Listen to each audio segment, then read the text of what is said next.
বাংলাদেশ সরকারকে বলবো, চোখে চোখ রেখে কথা বলেন। বাংলাদেশ এক নতুন সীমান্ত প্রহরী জাতি আকারে আবির্ভূত হয়েছে। নত জানু পররাষ্ট্রনীতির কোনো প্রয়োজন আর পড়বে না। আসেন, আপনারা যতদিন সাহসীভাবে ভূমিকা রাখবেন, বাংলাদেশের প্রত্যেকটা নাগরিক 11 দল হোক আর 11 দলের বাইরে হোক, আমরা আপনাদের পাশে থাকবো লাল সবুজের পতাকাকে পাহারা দেওয়ার জন্য। বিএনপি সরকারের মধ্যে এখন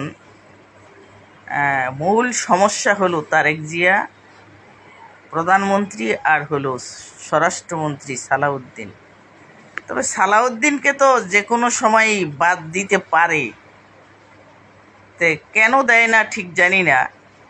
তারেক জিয়া তার চেয়ারপারসন দলের অথবা চেয়ারম্যানে যদি ফিরে যাইতো, যারা অভিজ্ঞ লোক আছে তারা হয়তো চালিয়ে নিতে পারত, কিন্তু সমস্ত ব্ল্যান্ডার তো তারেক জিয়া করে ফেলতেছে। তারেক জিয়ার বাংলাদেশে এসে প্রধানমন্ত্রী হওয়াটা ঠিক হয়নি, তার কারণ 17 বছরে সে কোনো যোগ্যতাই অর্জন করতে পারেনি লন্ডনের। আর হয়তোবা আমরা মনে করছি বা দেশের মানুষ মনে করছে যে একটা রাষ্ট্রপতির ছেলে, একটা প্রধানমন্ত্রীর ছেলে কিছু হইলেও তো জানে, কিন্তু এতটা যে সে অজ্ঞ রয়ে গেছে বা অজ্ঞ ছিল আগেও, এটা কারো জানা ছিল না। একজন মানুষের টাকা পয়সা হলে বা একটা মানুষ একটা ভালো জায়গায় গেলে সে কিন্তু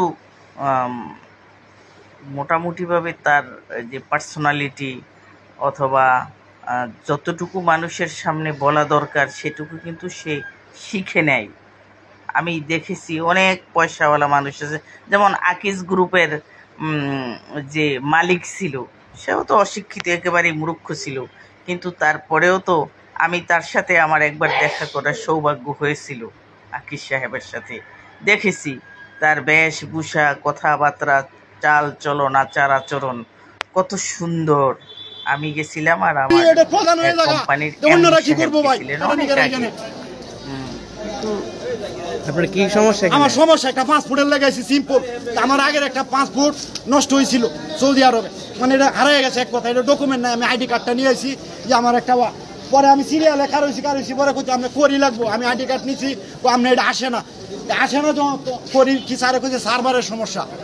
10টার সময় গেছি, সার্ভারের সমস্যা। সার্ভারের সমস্যাটা তো আপনার এটা হইতেই পারে। তখন আমি আবার ব্যাক করছি এই লাইনে, আবার গেছি উপরে, তো আমার লেট হয়েছে না, লেট হওয়ার তাইছি পরে সব লোক পাড়ায় না, আমার সিরিয়াল নাই, বুঝতে এর জন্য আমারটা আমি সিরিয়ালছি ভাই, পাসপোর্ট আমার লাগবে না, আমার 6000 গেছে। তবে আমি মনে করি কি আপনি এটা না সিলেটাই ভালো ছিল। উত্তম কাম হচ্ছে, এই দেশে আইন আছে, এই দেশে বিচার আছে। হ্যাঁ, নাইলে আমি যে 2 দিন ধরে করতে একটা মাছ উঠালে কতখানি হয়রান জানেন। আমি শেষ মুহূর্তে আমার দেনাগের ভিতরে আমার অপরাধটা কি, আমি এনে যাতায়াতি করছি, কারোর সাথে মারামারি করছি, আমাকে দেয় না কেরে। ঠিক আছে, এটা আপনি অফিসে অবজেকশন করতে পারেন। অফিসে কোনো লাভ নাই ভাই, এটা সিকিউরিটি যদি এটা প্রধান হয়ে জায়গা, অন্যরা কি করবো ভাই? সিকিউরিটি হয়ে গেছে এটা প্রধান, এনে দুর্নীতি সবকিছু অনিয়ম আমি দেখছি, এর লাগে আমারটা আমি সিরিয়ালছি। আমার সারা বাংলাদেশে বিএনপি নারীদেরকে হেনস্থা করেছে, নারী এবং শিশুদেরকে বিএনপি ধর্ষণ করেছে। জাতীয় সংসদে মনিরুল হক চৌধুরী বিএনপির নেতা নারীদের হিজাব নিয়ে কটূক্তি করেছে। এই নারী ধর্ষণকারী, নারী বিদ্বেষী বিএনপিকে বয়কটের ডাক দেওয়ার সময় এসেছে। আমরা স্পষ্ট ভাষায় বলতে চাই, বিএনপি যদি নারী বিদ্বেষী কার্যক্রম বন্ধ না করে, নারী ধর্ষণের কার্যক্রম যদি বন্ধ না করে, এই বাংলাদেশের মুসলমানদেরকে নিয়ে, এই বাংলাদেশের 18 কোটি মুসলমানদেরকে নিয়ে আমরা রাজপথে নেমে বিএনপির বিরুদ্ধে সংগ্রাম করবো ইনশাআল্লাহ। সংগ্রামী উপস্থিতি আপনারা করেন। জুলাই আগস্টের পরবর্তীতে এই বাংলাদেশে বিএনপি এবং তার সকল অঙ্গ সংগঠন নারী হেনস্থা এজেন্ডা নিয়ে মাঠে নেমেছে। আমরা দেখেছি নোয়াখালী সহ সারা বাংলাদেশে বিএনপি নারীদেরকে হেনস্থা করেছে। আমরা তারই ধারাবাহিকতা দেখেছি সারা বাংলাদেশে নারী এবং শিশুদেরকে বিএনপি ধর্ষণ করেছে। আমরা আজকে লক্ষ্য করেছি জাতীয় সংসদে মনিরুল হক চৌধুরী বিএনপির নেতা নারীদের হিজাব নিয়ে কটূক্তি করেছে। আমরা বলতে চাই এই বিএনপি বাংলাদেশে নারী শিশু ধর্ষণের মাধ্যমে নারী শিশু ধর্ষণের এজেন্ডা বাস্তবায়ন করতে চায়। আমরা গভীরভাবে লক্ষ্য করেছি গতকালকে তখন ঢাকা রাজধানী ঢাকাতে ছাত্রদল ধর্ষণের বিরুদ্ধে মিছিল করছে, মিটিং করছে, তখন সারা বাংলাদেশে বিএনপির হাতে গতকালকে 4 জন নারী এবং শিশু নির্যাতন হয়েছে। আমরা বলতে চাই এই নারী ধর্ষণকারী নারী বিদ্বেষী বিএনপিকে বয়কটের ডাক দেওয়ার সময় এসেছে। আমরা স্পষ্ট ভাষায় বলতে চাই বিএনপি যদি এই নারী বিদ্বেষী কার্যক্রম বন্ধ না করে, নারী ধর্ষণের কার্যক্রম যদি বন্ধ না করে, এই বাংলাদেশের মুসলমানদেরকে নিয়ে, এই বাংলাদেশের 18 কোটি মুসলমানদেরকে নিয়ে আমরা রাজপথে নেমে বিএনপির বিরুদ্ধে সংগ্রাম করবো ইনশাআল্লাহ। আপনার এত দেখতে মন চায় খোলামেলা, আপনি আপনার জন্য দেখেন, আর যারা আছে তাদেরকে দেখেন। আপনার জামাতের এমপি গুলোকে খুলে খুলে আপনার দেখতে হবে এ ধরনের আচরণ পেয়েছেন কোথায়। জাতীয় সংসদে কে আপনাকে চেহারা দেখাবে আর কে দেখাবে না, এটা তো আপনার জানার অধিকার নেই। কে অধিকার দিয়েছে আপনাকে যে ওই পর্দার ভিতরে কি আছে কি নাই এটা আমার জানতে হবে? আরে কি আছে কি নাই এটা তো আপনারা সংসদ সদস্য হওয়ার সময় দেখেন নাই। হুজুর হলেও তার স্বাধীনতা যেমন, একজন গায়ক নায়ক নায়িকা তারও স্বাধীনতা তেমন থাকা দরকার। ওর ভিতরে কে আছেন সেটা তো আমরা দেখতে পাচ্ছি না, আপনারা আমাদেরকে দেখছেন, আমরা তো জানি না এর ভিতরে কি আছে। মহান জাতীয় সংসদে জামাতের মহিলা এমপিদের পর্দাপোশিদাকে কটাক্ষ করে বক্তব্য রাখলেন বিএনপির মনিরুল হক চৌধুরী এমপি। জাতীয় সংসদ, এখানে প্রত্যেকটি জাতি, গোষ্ঠী, ধর্ম, গোত্রের ব্যক্তিরা স্বাধীনভাবে তার পোশাকের স্বাধীনতা পাবেন, তিনি সেখানে তার মতো করে বক্তব্য রাখার সুযোগ পাবেন।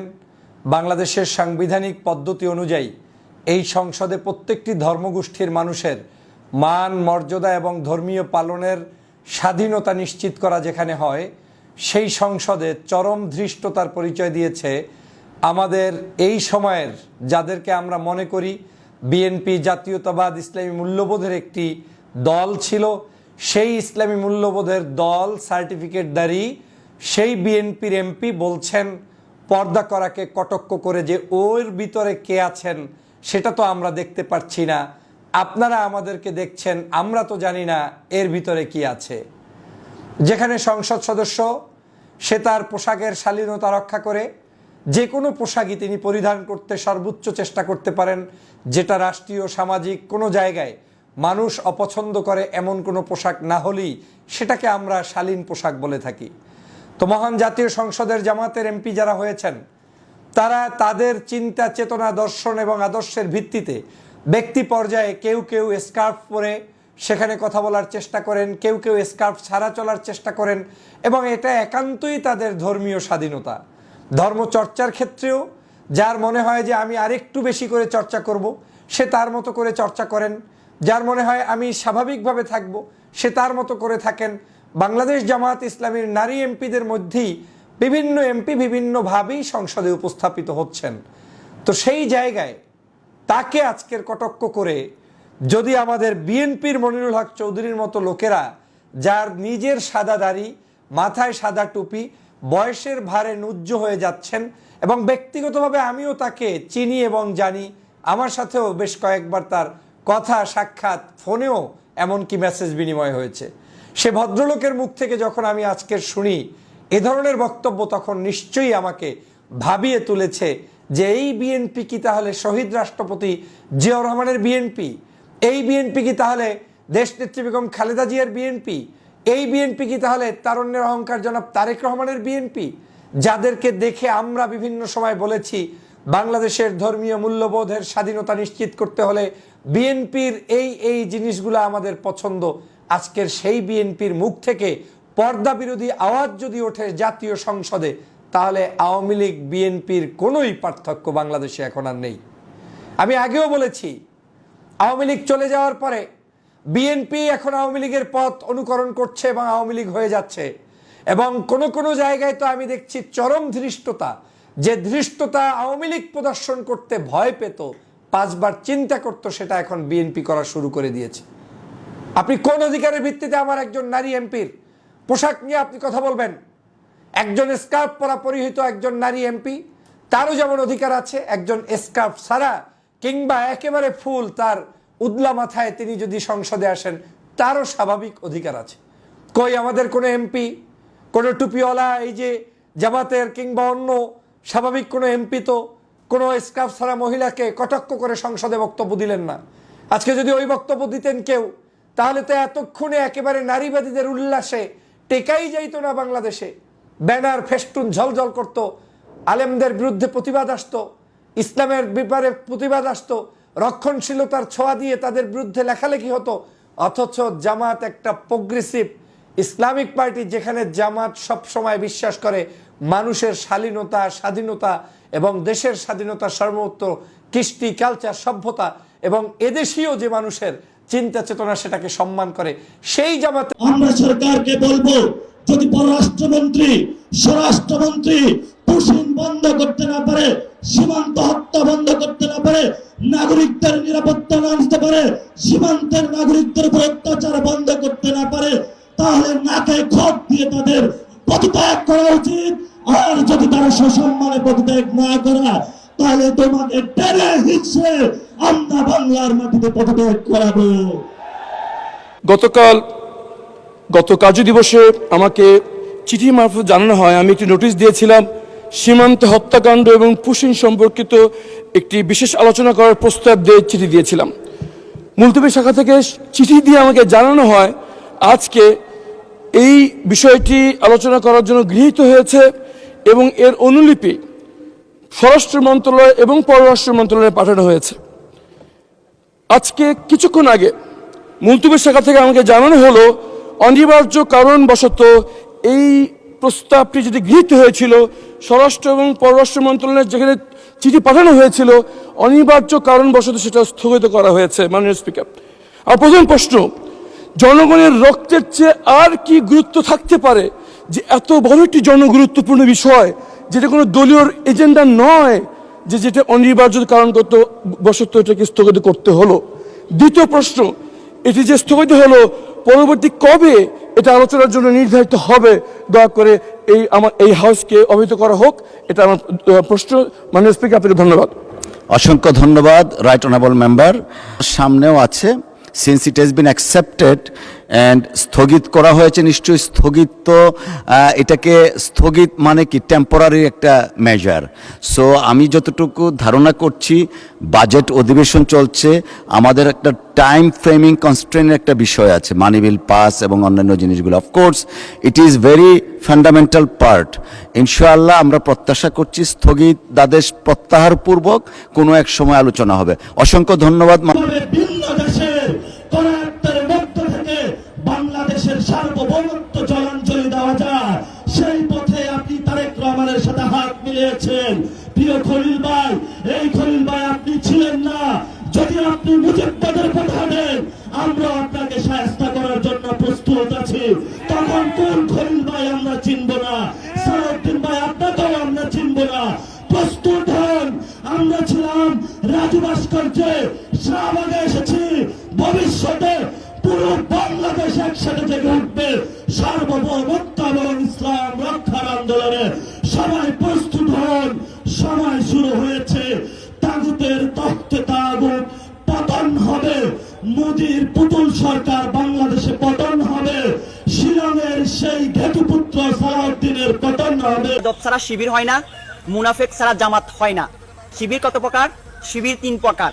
নাম্বার 1 বেয়াদব, নাম্বার 2 উচ্ছৃঙ্খল, নাম্বার 3 তারা বেআমলকারী। ভাইয়া রিসেন্টলি আপনারা খেয়াল করছেন, গতকাল যে কুমিল্লা জামায়াতের কেন্দ্রীয় নেতা জিসান সাহেব যে একটা অপহরণের নাটক সাজাইছে, যখন আইন শৃঙ্খলা বাহিনী তাকে উদ্ধার করার পরে আসল সত্য যখন বেরিয়ে এসেছে, তখন এই যে জামাত এবং তাদের নেতা কর্মীরা তাকে বাঁচানোর জন্য বিভিন্নভাবে ব্লেম তৈরি করতেছে। ওদের মতন বেজরমাকে শায়েস্তা করার জন্য জামাতের সাধারণ একজন কর্মী যথেষ্ট। তার আগে তোর সম্পূর্ণ কথার প্রমাণ দেব, তার আগে ভিডিওটা সবাই সর্বোচ্চ শেয়ার করবেন, যে তো এই বেজরমার কাজ পর্যন্ত ভিডিওটা যায়। তোর প্রত্যেকটি কথার উত্তর দেব, যে গুণের কথাগুলো বললি, এই গুণ জামাত শিবির কর্মীদের ভিতরে নাই, এই গুণগুলো তোদের ভিতরে আছে, সেটা আমি প্রমাণ করে দেব। আর জামাতের নেতা না, উনি শিবিরের একজন নেতা ছিলেন। তা যাই হোক, তোরা যে তার কিডন্যাপ করেছিলি সেটাও প্রমাণ করে দেব, তোরা যে তারে এই ধর্ষণের অভিযোগ দিছিস সেটাও তোরে প্রমাণ করে দেব। ঠান্ডা মাথায় কথাগুলো আগে শুনবেন। সর্বপ্রথম আগে যারা ধর্ষণের অভিযোগ দিতেছে জিসান সাহেব, তার একটা পিক দেখে নেন, বর্তমান অবস্থা দেখে নেন। একটু অবস্থা দেখছেন, ইনি বলে একজন ধর্ষণকারী। প্রথম কথা, উনি 11 তারিখে কিডন্যাপ হয়েছে। 11 তারিখে কিডন্যাপ হয়েছে, 12 তারিখে রাত্রে ওনার রেল লাইনের পাশে পাওয়া গেছে, লাশ ভর্তি অজ্ঞান অবস্থায় পাওয়া গেছে। এইরকম ছিল। সেই অবস্থায় পাইলি পরে জনগণ তারে হসপিটালে ভর্তি করেছে, পুলিশ ভর্তি করে নাই, জনগণ ভর্তি করেছে। জনগণ ভর্তি করার পরে ওনার যখন জ্ঞান ফেরে, হালকা পাতলা যখন সুস্থ হয়, তখন পুলিশ ওনার দ্বারা আটকায় দিছে। পুলিশ এই কারণেই আটকায় দিছে যে পুলিশ জানে যে কিডন্যাপ যে তোরা করেছিলি, তোদের আসল তথ্য ফাঁস হয়ে যাবে। এই জন্য তারপরে তোরা কি করলি, একটা মেয়ে লিক নাটক সাজাইলি। নাটকটা কি সেটাও আমি প্রমাণ করে দিচ্ছি যে এটাও তোদের সাজানো একটা নাটক ছিল। প্রমাণ করে দিচ্ছি, সম্পূর্ণ দাপে দাপে প্রমাণ করব। তোর মতন বেজরমা যে তুই জামাত শিবিরের নিয়ে কথা কইস, জামাত শিবিরের কিনি আঙুলের সমান যোগ্যতা তোদের আছে, তোদের মতন বেজরমার আছে। দাপে দাপে প্রমাণ করব, কথাগুলো ঠান্ডা মাথায় তোর মতন বেজরমারা যেন শোনে। পুলিশে প্রমাণ করেছে, পুলিশে যে স্টেটমেন্ট দিয়েছে সাংবাদিক সম্মেলন করে, সেখানে পুলিশ বলছে 20 তারিখে 20/5/2026 20/5/2026 বেজরমা, কথাগুলো ঠান্ডা মাথায় শুনিস বেজরমারা। 20/5/2026 তারিখে জিসানের ভাড়া বাসায় নিয়ে যায় এই মেয়েটাকে ধর্ষণ করা হয়েছে বিয়ের প্রলোভন দেখাইয়া। তারপরে প্রতিনিয়ত বলে জিসান সাহেব তারে বিয়ের প্রলোভন দেখাইয়া বলে প্রতিনিয়তই তারে ধর্ষণ করেছে। মানিয়ে নিলাম, তাহলে 20/5/2026 তারিখে যদি প্রথম তার ভাড়া বাসায় নিয়ে যা ধর্ষণ করে, 11 তারিখে জিসান সাহেব কিডন্যাপ হয়েছে। 11 তারিখে কিডন্যাপ যদি হয়, 12 তারিখে তার অজ্ঞান অবস্থায় রেল লাইনের ধারের কাছে পাওয়া গেছে। তা একজন লোক 20 তারিখে তারে মনে করেন যে তার ভাড়া বাসায় নিয়ে যায় তাকে কিডন্যাপ করলো, কিডন্যাপ না, তার ভাড়া বাসায় নিয়ে যায় তাকে ধর্ষণ করলো। এটা পুলিশের স্টেটমেন্ট, পুলিশম্যান যেটা দিছে আর কি। তা 20 তারিখে যদি তারা ধর্ষণ করে থাকে, 11 তারিখে সে কিডন্যাপ হয়েছে। 20 থেকে 11 মাত্র 22 দিন ডিফারেন্স। 22 দিনের ভিতরে একটা মেয়ে প্রেগনেন্ট হয় কেমনে? আবার সেই মেয়েটারে আবার প্রেগনেন্টের করে কেমনে, নষ্ট করে কেমনে, প্রেগনেন্সি নষ্ট করে কেমনে? এই বেজরমার ঘরের বেজরমা। বাংলাদেশের জনগণ কি বুদাই? তোদের মতন বেজরমা, তুই শিবিরের নামে যে অপবাদগুলা দিলি, শিবিরে যে নেতাকর্মী গুলা আছে তাদের ভিতরে উচ্ছৃঙ্খলতা নাই কেউ। তারা সবাই আল্লাহর রহমতে কর্মজীবী, ইনশাল্লাহ তারা নামাজও পড়ে 5 ওয়াক্ত। তোর মতন বেজরমা নামাজ পড়ে না। তোরা যে বেজরমা গুলা আছিস, আমি গ্যারান্টি দিয়ে বলবো 95% লোক তোরা নামাজ পড়িস না। আর তোদের নামাজের ভিতরে, ইসলামের ভিতরে তোদের অ্যালার্জি, সেটা তোদের কথা কাজেই বোঝা যায়। এই গেল সাবজেক্ট। এই যেতে পুলিশ যে বয়ানগুলো দেছে, বয়ানগুলো আমার ভিডিওতে আছে, দেখে নিস। আমার চ্যানেলে ভিডিওতে আছে, আমার প্রোফাইলেই আছে, দেখে নিস। পুলিশের প্রত্যেকটি বয়ান সাজানো নাটক। একটা মেয়েকে ধর্ষণ করা, 20 তারিখে ধর্ষণ করলো, 11 তারিখে একটা লোক কিডন্যাপ হইলো। এই 22 দিনের ভিতরে বলে তারে 4-5 বার ধর্ষণ করেছে বিয়ের প্রলোভন দেখাইয়া। তার ভিতরে বলে সে আবার প্রেগনেন্সি হয়ে গেছে, প্রেগনেন্ট হয়ে গেছে। প্রেগনেন্ট হয়ে গেলে বলে তার আবার প্রেগনেন্সি বলে নষ্টও করেছে, তার এক দোকানে নিয়ে যায়। তাহলে একটা লোক 22 দিনে তার প্রেগনেন্ট হয় কেমন? এই বেজরমার ঘরের বেজরমারা, তোরা যে এটা নিয়ে আবার কথা কইস, তোকে লজ্জা শরম নাই? আল্লাহ কি তোকে লজ্জা শরম দেয় নাই? আমার তো মাঝে মাঝে সন্দেহ হয় যে তোরা যারা এইসব বিষয় নিয়ে কথা কইস, এই যে মিছে কথা কয়া বানায় যে একটা ঘটনা সাজায়, তোদের জন্মের সমস্যা আছে। আমি 100% গ্যারান্টি তোদের জন্মের ভিতরে ভেজাল আছে। জিজ্ঞাসা করে দেখিস তোর মা বাপের কাছে।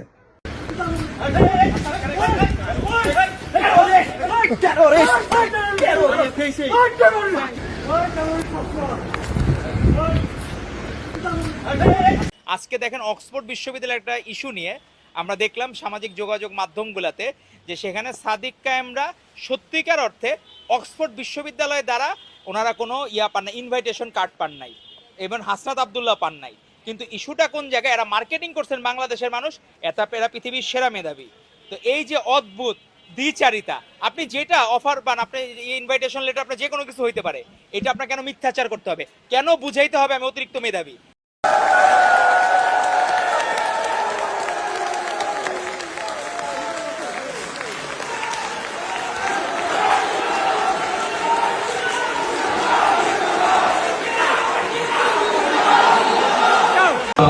speech of Nabila Idris sir and my friend Sadiq Karim. So speaking at last is always favorite because most of the important points have already been made by my friends because we are from the same history. We all of us have been through the same history. So everything I say somehow will be related to the things they have already mentioned. Everything I say will not be counted in the time, right? So, Mr. Speaker and members of the Oxford Union, and I feel goosebumps because the person I idolized for years, Imran Khan, I witnessed him standing here, like over there. 1 2 3 4 বৈষম্য বিরোধী ছাত্র আন্দোলনের নেতাকে জাহাঙ্গীরনগর বিশ্ববিদ্যালয়ে উলঙ্গ করে পেটানো, ছাত্র শিবিরের কেন্দ্রীয় নেতাকে কুমিল্লা থেকে অপহরণ করা, উদ্ধারের পর তার বিরুদ্ধে ধর্ষণের নাটক বা মামলা দেওয়া, আদ্দিন হাসপাতাল বন্ধ করে দেওয়া, ইসলামী ব্যাংক নাজেহাল করা এবং বৈষম্য বিরোধী আন্দোলনের নেতা মেহেদি হাসানকে ডিসি অফিসে পেটানো, এই 5টি ঘটনা আপনারা একটু চোখ বোলান। গত কয়েকদিনে অর্থাৎ এক সপ্তাহে সারা বাংলাদেশে অনেকগুলো ঘটনা ঘটেছে, তার মধ্যে বাছাই করে এই 5টি ঘটনা আপনাকে দাঁড়া দিবে যদি আপনি চোখটি একটু ভিন্নভাবে মেলান। যেমন প্রথমে আপনার ধরি বৈষম্য বিরোধী ছাত্র আন্দোলনের নেতাকে পেটানো, উলঙ্গ করে পেটানো। আওয়ামী লীগ এই ঘটনাটা ঘটিয়েছে, এদেরকে সহযোগিতা করেছে স্থানীয় পুলিশ এবং বাংলাদেশের ডিপ স্টেট অর্থাৎ যে জিয়াউল হক গুম খুন করত সেই জিয়াউল হকের সাবেক বাহিনী। অ্যাসিড টেস্ট করা হয়েছে, দেখেছে তাদের উপরে অপমানজনক হামলা করলে কোনো দিক থেকে কড়া কোনো প্রতিবাদ আসে কি না, তারপর তারা আশাবাদী হবে পরবর্তী পদক্ষেপ নেওয়ার জন্য। এরপরে ছাত্র শিবিরের নেতা